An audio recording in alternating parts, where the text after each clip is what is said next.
Welcome to the podcast, Zach Watson. I am so excited. So, the Kyle Pease Foundation, you don't know, but has been on my radar for many, many years. I've been on your email list for many years and I've been watching what you've been doing. And then, as we were just saying in the green room, I had a neighbor become one of your peer fundraisers. So, you guys have been on my radar. And then we're at a plywood event and I'm like, you got to come on the pod. So, we're going to dig into the work you do. But let's start with tell us about us, tell us about you, and tell us about the work you do at the Kyle Pease Foundation. Perfect. Christina, thank you for having me.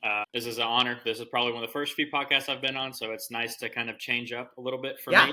I'm more behind the scenes guy, so being on the camera is a little bit different for me. But it's been nice, so thank you for having me. My name is Zach Watson, Operations Manager for the Kyle Pease Foundation here in Atlanta, Georgia. The foundation was started in 2011 to improve the lives of individuals with disabilities through sports, with a focus in endurance sports, from a 5K all the way up to an Ironman Triathlon.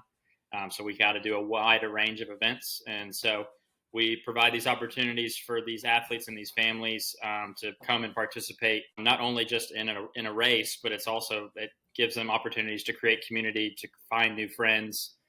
For a lot of our individuals and families, they come from all over Metro Atlanta. We have a big faction in Douglas County, just outside of Metro Atlanta, and then a very big inner city community as well.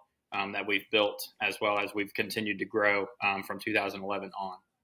Yeah, and we were just talking about how you said across 14 different states, over 120 individuals served. So like you really have gone national at this point, more beyond just at the city of Atlanta. Yeah.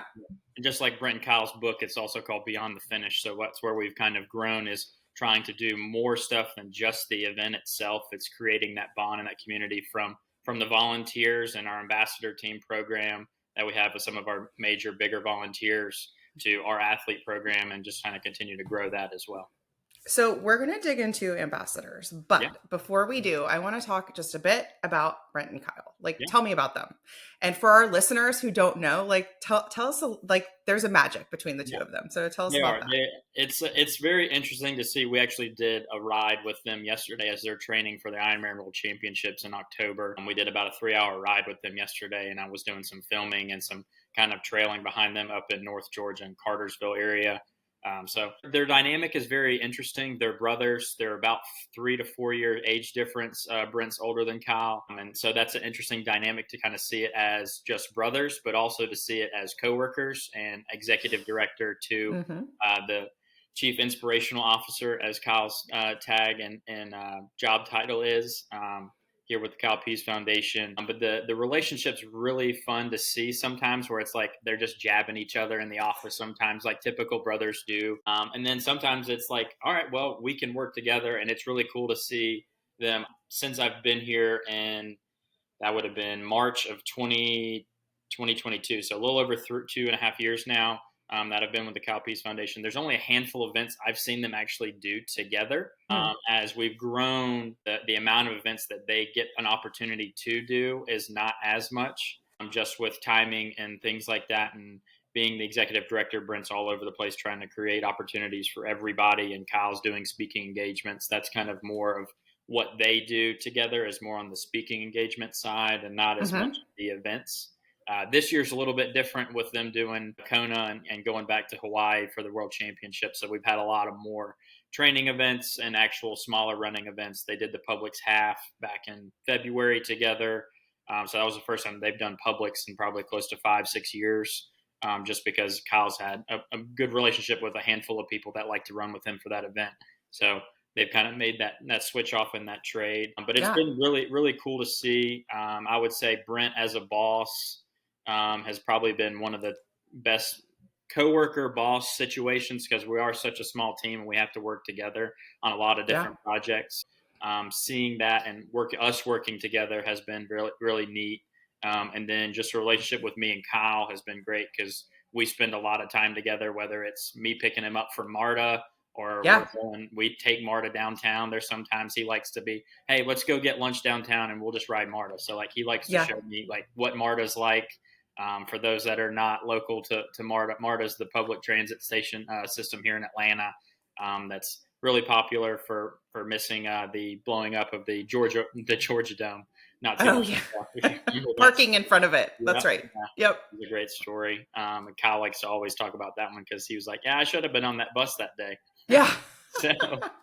so, but yeah, so Amazing. it's been great working with them. So, what prompted this conversation and why you are on my radar was just seeing your ambassador program, seeing your peer to peer fundraising program. It seems like it is rocking and rolling, and you've really created a name for yourself in these different tournament. What's the right word? Tournaments. That's not the right word. What's the Events, word? Events. different Yeah. events, fundraising events is how we've coined them. Yeah. Yeah. Yeah. Tell us about that. So tell us about what they are, how they're different, and they've really taken a lot of Yeah, momentum and so popularity. a lot of these events, specifically like the Publix Atlanta Half Marathon, is our quote unquote marquee event that we do every year. That fundraiser between individuals fundraising and major donations and sponsorships that come in through that. This past year, we raised close to $180,000 for that event just in itself. So, which helps Amazing. fund a lot of different other opportunities. It funds our local events and covering a Hmm. lot of costs there because we don't ask for anybody to fundraise for a local 5K comparatively. Most of our fundraising events are your larger, longer distance events. Like I said, the Publix Atlanta Half Marathon, the Peachtree Road Race here in Atlanta, which is huge for those that are listening. That's Okay. the largest 10K in the world. It is the Peachtree Road Race is you just can't be an Atlantan without knowing about this Exactly. road race. It's So huge. what is your involvement because this road race exists. So Yeah. like tell us how the involvement of that. Yeah, so a lot of it has come through our really big partnership with the Atlanta Track Club. They have been very inclusive since prior to COVID, when a lot of inclusion conversations and a lot of things coming up right around 2018, 2019. And as things were continuing to grow, that partnership before I got here had already been strengthened, but we're continuing to grow that connection with the Atlanta Track Club. Like I said, with their major longer distance events, the halves, the Peachtree Road Race. We do a handful, probably 3 to 5 events a year with the track Mhm. club that they're more than welcoming and accommodating for us. So we're really appreciative of the partnership and collaboration that we have with them. So back to the other events we do, the Marine Corps Marathon in Washington, D.C. That's a major fundraiser in the fall we try to do. So with a lot of these fundraising events, we try to make it a community between the volunteer fundraiser or Mhm. teammate, as what we've coined them here recently, as because it is a team atmosphere. We want to Mhm. make sure everybody feels included, not just the athlete, but the teammate and the volunteer that's spending their time and their hard-earned money to come and participate and get that athlete across the finish line, because that's a part of it too. So everybody needs to feel part of the community. Say more about that. So there's the Yeah. athlete who you're saying is physically running, yeah? Yeah. So And then the athlete would be quote unquote the in chair athlete oh, would got be it. the Okay. individual in the chair, and then our teammates are the ones that are pushing them. Formally, Pushing. then Okay. push assist volunteer. So we've tried to change the terminology to make it a little more inclusive, so that way that everybody feels kind of part of the team and feel like they're 100%. doing. How has I read a little bit from one of your fundraising pages. So you Mhm. told your story a little bit there. Yeah, But how has your just own lived experience changed now being involved with this organization of understanding the importance of inclusivity, yeah. understanding disability? Probably you didn't know what you didn't know unless, right? Yeah. Yeah, So tell us a bit. you're so immersed into your own life, you don't pay attention to certain things. Like now, as often I'm out and about now, I'm more cognizant of what a wheelchair ramp is on a sidewalk and Yep. how the cutout is comparative to I did 5 years ago. I didn't pay attention to that stuff because I wasn't around it, didn't think about it. It wasn't within my immediate community. But now that's one thing that I pay attention to constantly when I'm out walking or running around. Hey, like that's not right. Like that needs to be fixed. Or hey, like that somebody Hmm. can get hurt that way. Like things like Hmm. that I'm more cognizant of and paying attention to just in my daily, everyday kind of going out and about. Hmm. Um, but yeah, so my story is a little bit different. I was in the process of looking for a new job. I had come to Atlanta, had been in a role for about 6 to 8 months, and was just looking for a change. And kind of just found the opportunity online and was interviewing with Brent and Kyle, and they were saying, "Hey, come to Publix, come to Publix, come to Publix." But they didn't tell me what the distance was. They just said Publix. They were like, "Hey, starts at we need you down there at 5 a.m. in Centennial Park Yep. at this Sunday morning." I was like, all right, I'll be there. I'll come help out, whatever you need me to do. Like, I'm happy to help. So it's 40 degrees and raining, miserable Sunday morning in February. I'm in a rain suit and I have to go to my other job once I get done with this. So I have a polo and khaki shorts on and tennis shoes underneath. So I'm standing around, and we had some volunteers from Children's Healthcare of Atlanta either get sick or not show up that morning. I forget what actually happened. And so they asked me, "Hey, can you run?" And I go, "Yeah, I guess so." I'm thinking, all right, maybe this is like what, 10K? Like I can figure that out. And so I get to the start line in the start corral with all of our teams. There's a group of 4 girls from Children's Healthcare that are standing next to me in rain suits and everything. And they go, and I look to my left and I go, "Hey, how long is this race by chance?" And they go, "Oh, it's a half marathon." And I go, "Yep, I'm going to need some help." So I start like walking around. I was like, "Hey, can you split off somebody? Can you help me out?" Luckily, a guy that was supposed to be pushing this kid showed up like 5 minutes before the start. So it's me and this guy named Javier. We get through the start line. We're moving really fast, way too fast than I needed to be because I had not been running or training, had never run Wow. that far in my life. And so we get to about mile 4 or 5. I start slowing down. We need to walk, run, walk, run.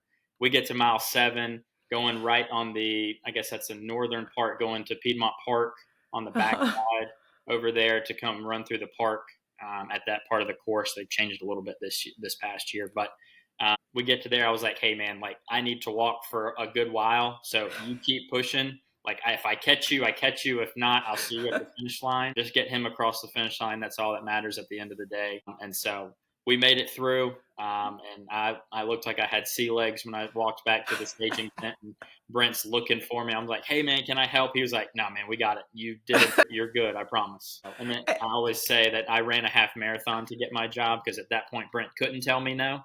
So 100%. yeah. And what did it feel like so like you woke up that morning thinking probably I'm just going to help out, Yeah. right? And then you actually run I this was half thinking like, all marathon. right, I'm gonna be done like 10 o'clock. Like I can go Yeah. home and Yeah. grab some Yeah. early lunch, then go to work that afternoon. So you were like literally immersed in the mission, Like, right? Going through that. And at the end, what was that like for you to experience the race, the mission? And yeah, tell us about that. I think it was just the overwhelming part of just seeing that many bodies out there wanting the same thing. Because Mm. that event, I mean, that year I think we had 45 individuals in wheelchairs Hmm. participating. So this past year and this past February we had 64. So we've gone back to that pre-COVID growth Yeah. of participation. But I think just seeing that many people just wanting to be inclusive and giving somebody an opportunity that otherwise would not be having that opportunity, would not be out in the rain and being able to participate that morning or being able to do things that they didn't think were possible Yeah. for them. And so giving them that opportunity and that hope. Very cool. So talk to us about the ambassador program, the rise and success of your peer fundraisers. Yeah. Yeah, walk us through. So our ambassador program, the way it was started, originally was called KPF Race Team. And so these are your big time runners, big time triathletes that believe in the mission and want to support it and want to move it forward. That want to come and either do all the races or want to get the word out. So we have Hmm. ambassadors. We have had not as much this in years past. We've had some that are in Utah. We've had one lady that lives in Louisiana, Florida, all kinds of places all over the country that either find us on social media and say, "I want to get involved, but I can't really come and participate as much. How do I plant the Hmm. flag here in my local area?" And so Mm. the ambassador program essentially is they have a fundraising minimum. They meet, and there are a certain amount of stipulations and things that they get from that. Whether like we provide them a triathlon outfit that they get from one of our brands called Own Way Apparel. That they help support us and get all of our triathlon gear ready to go every year. So we have our marketing and branding team that kind of creates those every year. That's a little bit different. So that way that everybody feels like if they come back, then they get something new, or there's a reason Yep. for them to come back and feel like they're being supported there, and they don't have to fundraise for some of the other fundraising events like the Publix Atlanta Half Marathon that's kind of included in their fundraising. So that they get to participate in the biggest event of the year, even if they're coming in from out of town. Most of our ambassadors either know somebody that lives here in Atlanta that will be able to stay, or we can figure out in terms of accommodations when they come in from out of town as well, and just Yep. things like that. So it's become more of a community based. Like they go and train together. Like they'll go ride the Silver Comet out on Mm-hmm. the west side of town, or they'll go ride the Gaps up in North Georgia. Most of our people that are in the ambassador program are pretty decent or big time triathletes. That's kind of Mm-hmm. the main focus for that group is they also come and participate in one of the triathlon events that we do that's out in Carrollton at John Tanner State Park through the Try the Park series that we do. So that way that people that see Brent and Kyle that do triathlons, they want to try it out and they want to see it. So that's Yeah. like our entryway for those that want to do triathlons, Ironmans, and things like that. So a couple of things here Mm-hmm. that I want to touch on. One is you've used the word community and you've also talked about community through this. It's like, oh, well, they'll train together. Oh, well, they'll come here. And if they're not from Atlanta for this, usually we can make sure they have a place to stay. Those are all like huge community building little pieces. And even just that they're getting like the tri kit each time. So they're even getting that like I'm with them brand, right? That reciprocity. And I would imagine almost this like recruiting happens through that or referral happens through that, where it's like, before you know it, so and so has recruited like 3 more people because they were just talking about it. Come train with us. Come be a part of that. So is that what you're seeing? Because that's as you're talking, that's what I'm like imagining in my Oh, mind's eye. 100%. So you get a lot of people that find the group, and the community part we're still working out a lot of the kinks and trying to be open and give people opportunities to, whether if they're more focused on the volunteering and coming and running with us, that's great. Or if Yep. they're more on focusing on planting the flag at bigger events for themselves, that's also great. So it's getting the name out one way or the other, and so trying to build both sides of that community, so that it's all kind of encompassing together, Mm-hmm. is something that we're still working out. We don't have it all figured out yet, but as we're continuing to grow, the community is definitely building. I would say another good partnership for us to help recruit is also through the Children's Healthcare of Atlanta. A lot of our Mm. athletes are in that 8 to 21-year-old range, so they're still able to go to Children's Healthcare and get Yep. services and be seen by doctors. And so doctors or PTs or OTs or nurses say, "Oh, have you heard about the Kyle Pease Foundation? I've run with them at Publix, or I've done this, or I've done that, like with them. Like this would be Yep. good for your kid to participate." So it's a big recruiting part, being in partnership with Children's Healthcare. Okay. Partnerships, partnerships, partnerships. So I'm just going to underscore that for everybody listening. That is the power of partnerships. There is just to have, like you said, a doctor, a physical therapist, somebody who is the middle person between, right? To say, do you know about this organization? So developing those partnerships is essential to scaling. So I love that you said that. Yes. I want to talk a bit about retention. So retention in 2 ways. Let's talk about retention first within your ambassadors. So Mhm. how do we keep people happy and coming back and not one and done? Yeah, that's a challenge that we're working through right now as we're trying to build that opportunity to find different things for them to feel like either their money that they're paying for, or the time that they're spending is worth it Mm-hmm. for them. And so they obviously know at the end of the day the mission is for the individuals in chair. So like the Mm-hmm. end of the day, that's the main focus. But also they need to feel like they're getting something out of it too. And so providing them opportunities for community building themselves, like we'll have like figure out a happy hour situation on Publix weekend, Yep. because the events on Sunday would do a dinner on Saturday night. So like a Friday evening, we'll try to do a happy hour with the ambassador program participants. And so that way that they're building together, they're working together, they're hanging out. And so everybody's work schedule in life is also very crazy, as you can imagine. A triathlete's life is kind of all over the place trying to get Yeah. everything together. So trying to build that community and try to communicate is a challenge, but it's something that we're working through, and figuring it out as we go. There's definitely some points where we've done very well with, like I said, the happy hours and trying to do bike rides and trying to do things like that, whether it's physical Yep. activity or not.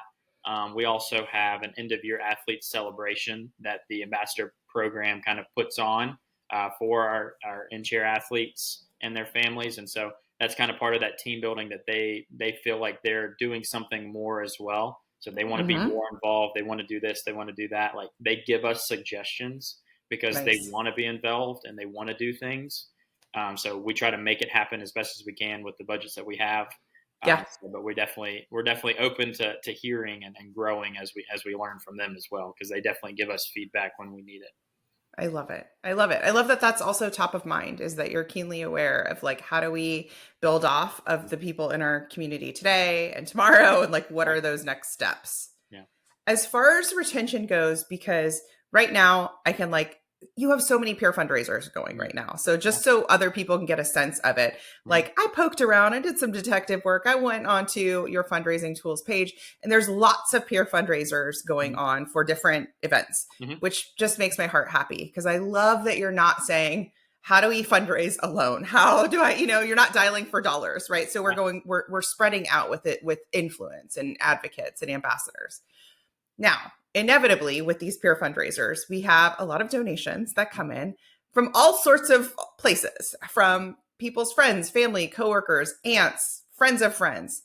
What is retention? What is your retention plan? How does that look for those newbies that come in your world?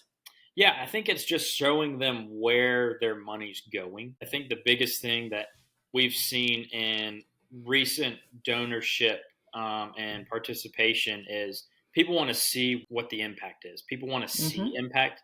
They don't want to just hear about it. They want to see it. And so trying to show them, like, everybody's on the social media stuff. So everybody wants to see the videos. Everybody wants to see, and some people want to see the numbers. And it's also based on your demographics, age range, Yep. all that stuff that everybody needs to know in terms of our development side on the back end. We need to know, all right, well, we've got an individual from North Carolina that doesn't come to any events, but he donates $1,000 a year. Why? So we figure out, all right, well, he donates to this one person that's his nephew or niece or something like that. There's a lot of those Yep. that we have that donate based on a person. And so Yep. that's part of the thing that we figured out is, if we can keep people happy, we can figure out how to continually get them involved and potentially grow their involvement as well, whether it's not just financial, but it's also volunteering, coming and Yep. getting a business involved, getting their partner that they went to college with that owns a law firm in Atlanta, or if they know Yep. somebody that owns a restaurant chain that's in Alabama or something, that can donate their time or their product or whatever. It's things like that that we're continuously trying to figure out and grow on the retention side. It's an ebb and flow. It depends on the year. Bigger years that we do have higher retention, and Mm-hmm. sometimes we have a lot of drop off on some years just based on the events that we have. One event that we do have based off of this year was our first year going, was the Walt Disney World Marathon weekend Oh, cool. down in Orlando. So this Yeah. is the first year we were a charity partner. That is something that the numbers are not necessarily going to change. The individuals will probably change just based on, Disney's just a hard ticket to get. So the Uh-huh. people that we get just kind of changes just based on who finds us online. That's Yeah, a I lot of got those you. bigger events like that, like whether it's Boston or New York or Walt Disney World, like some of those bigger, longer distance Yeah. are kind of, So they ebb and flow. this is an interesting kind of, it's almost like you have to forecast it out of like, we may see lower retention numbers with some of these bigger named events. And I'm like, oh my gosh, all day, every day, do those because it's such a great piece for visibility overall for your brand, for endorsement to say, you know what, we were a partner with Walt Disney World. We were a partner here. It helps you get into more rooms. And so it's strategic is what I'm saying. 100%. Even though the cost may be a little bit lower on like the retention numbers that you like to see. Yeah. Yeah, Am I yeah, okay? you're right on the ball, right on the ball. Yeah. Okay, cool. All right. So I love what we're talking about with retention. I want to talk a little bit more about future focus. Yeah, So like what's next? We're at the time of recording, we're not quite in the trenches of yeah, year-end fundraising. yeah. What does year end look like for you? And then like what's next? Cast a vision Yeah, for this us. this next 6 months are huge for us. We have a huge campaign, like I mentioned earlier about Brent and Kyle going back to Kona, Hawaii. We have a huge capital campaign going on right now for the Inclusive Employment Program that was started about 4 or 5 years ago. Provides opportunities of jobs for the inclusive employees, which is an individual with disabilities. That can range from somebody that has intellectual disabilities, physical, or both. And Yep. so these jobs that work within the Kyle Pease Foundation, from I have one individual that works with me in the operations department. We have one that works in donorship. We have one that works in marketing. We have one in athlete recruitment and retention. And then we also have Kyle that leads that kind of program. And then this year was the first year we branched out to another job or another individual company called Fire Protection Services here in Atlanta and state of Georgia that hired an inclusive employee through the Kyle Pease Foundation. And that's kind of where we've seen growth, as well as everybody needs something to do once they finish school. Like, we've seen a lot of individuals that finish schooling and things like that. There's not a lot for them. Like, they lose a lot of services when they're out of school. So trying to find them a job is definitely something very important for them. That's also meaningful work, to get them something where they see the passion, they see that it's important for them because it's something that has changed their life. So it's continually changing somebody else's as well. We have a lot of organizations, a lot of consultants, and just community members who listen to the podcast that either serve adults with intellectual or physical disabilities. And it drops off a cliff you have accessibility to after that, school age. Yeah. And so I love that this is something you're putting front and center as a program. I want to understand it a little bit more. Yeah. Is the program, like, what does the program do? Is it helping them So find a job, or is it more like skill building? it's skill building, and it's currently placing within the Kyle Pease Foundation as we have at the moment. As we continue to build it out, I think the way that we're moving forward is placement within other companies, like I said, with Fire Protection Services, which is a good friend of ours within the foundation, Adam Heiser. Yeah. So that is one individual he took the deep dive with Brent and us. To be like, hey, I want to do something that means something. I want to do something that is going to change somebody's life. And so Josh Porter, which is the individual that works with Adam over at Fire Protection Services, started back in end of January, beginning of February. So a little over 6 months, give or take, or right around there, when he's been there. So that's something that's seen him. You can see the growth that he's gotten for either more confidence, the ability to get out, because he lives in inner city Atlanta and having to go work in Marietta. So things like that. So like being able to just travel, but get out of your local community, and also seeing the world a little bit differently than yours is something that we try to provide as well. I love it. I mean, it is something that I'm seeing. There's, whether it's a for-profit or nonprofit, there are these opportunities of just like, we need more of this. We need more of that for sure.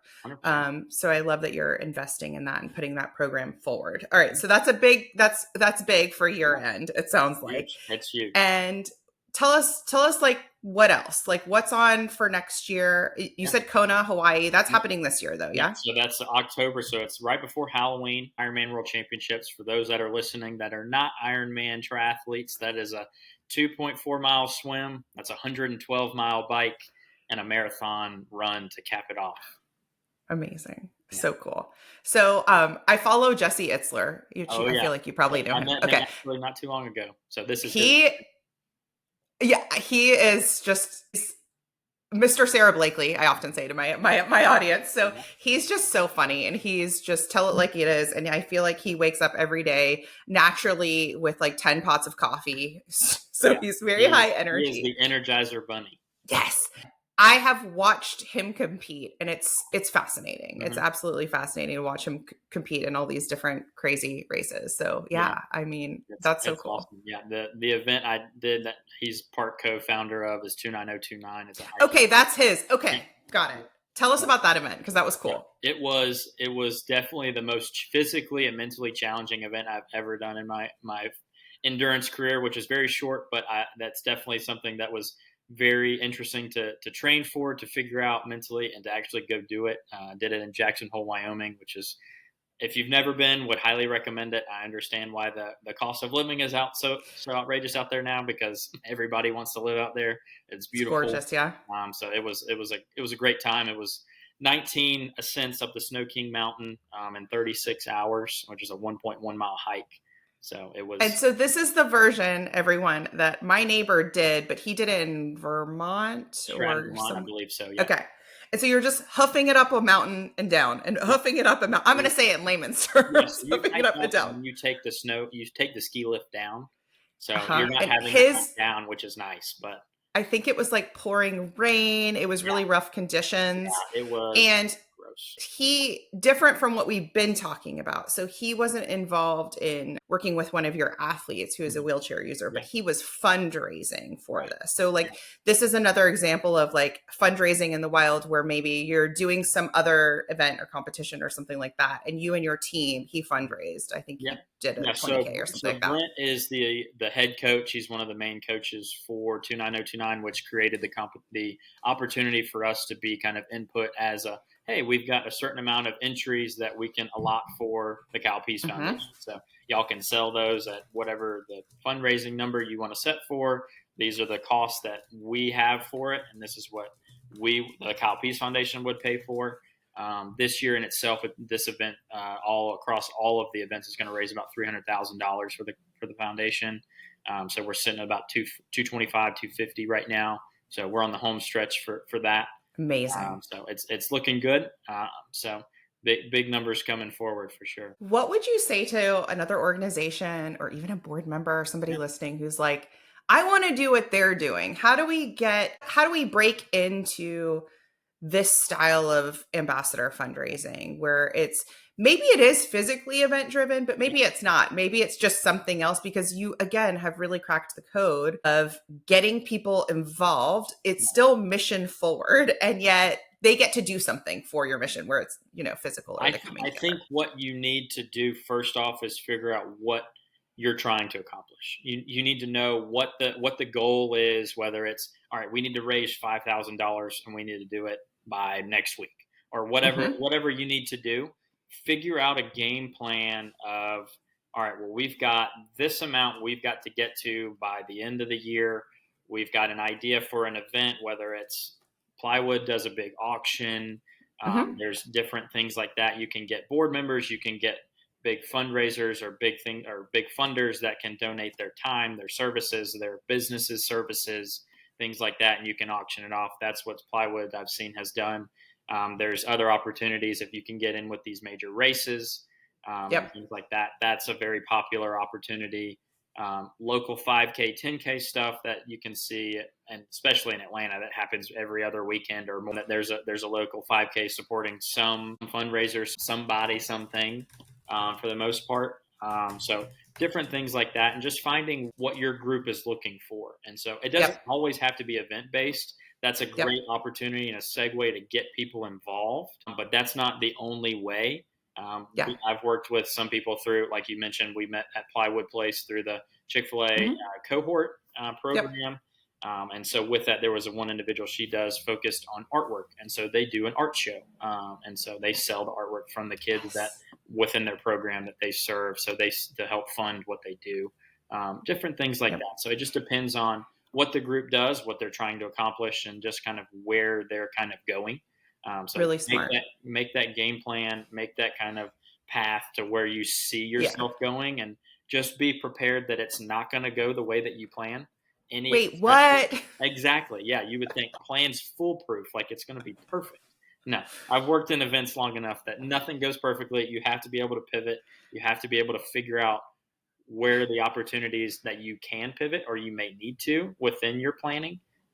So just things like that. So you heard it here. $1 million plus organization. Success is not a straight line, especially when you're doing events. So let it be imperfect is what I'm hearing. Yep, that's I'm right. also hearing that you want to meet people where they are. So don't make a bunch of artists who aren't really into marathons run a marathon, right? Have Yeah. an art show. Think really understanding what your goal is. So that is really, really important. I'm glad that you said that Yeah. piece. Yeah. So good. Anything else that you wanted to share before? I think just if anybody wants to get and participate with us, we'd love to have you. And you don't have to be an athlete. You do not have to run sub 30-minute 5Ks to come participate with us. Anybody that wants to come help out, and you don't have to be a runner. We take volunteers to come Yes. help unload the truck and get my team going on the logistics side. So if you ever want to get participated, we'd love to have anybody. I love that. Yes. And thank you for saying that. As Yeah, somebody who's a very happy run walker, that's yeah, good to hear. Like, exactly. yeah, It's there's about a place for everybody. exactly. And I can tell in just an understanding and knowing your organization, if you're like, I've new to, this inclusivity space, but I'm curious and I want to get involved. Like, this is the place. This is a great entry point. Yeah. Awesome. Well, we ask everybody Yep. on the podcast to share what is one thought that you like to think on purpose. So for me, it's just a guide post, a mantra, an affirmation. Would you share yours with our audience? Yeah, I think something that kind of going back to the event I was talking about that I had in Jackson Hole was this mountain does not define me, and neither does the finish. And so it's going beyond that. And so kind of when I was going through those mental strains of, hey, I've got 6 more hikes to do in this amount of time frame. I need to keep moving. I need to get going. I need to drink water. I need to drink electrolytes. I need to eat. I need to sit Mm-hmm. down. I need to do this. And I went back to, hey, this mountain does not define me, neither does the finish.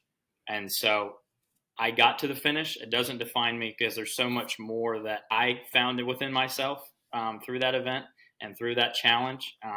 And I would advise others to say that you're more capable than you actually think you are. You can go farther. You can do more. You can find that extra oomph. You can find it. You have to be willing to dig deep. And that's kind of part of what I would say is one of my most recent mantras. Zach, I love it. It's perfect. It's really a pillar of what we talk about on the podcast, which is it's not the destination, right? You want to enjoy the journey. And so it's like that's the piece, right? And just that positive self-talk. We didn't even get into that too much today, but we talk a lot about mindset, and you cannot do any of this if you're not talking yourself through it, right? Of like going, how many times up and down that mountain was it? 19. Oh boy. Like that self-talk cannot sound like this is hard, this is impossible, this is like, right? That self-talk is, you just gave us a little bit of a taste of it. So Yeah, thank you for that. of course.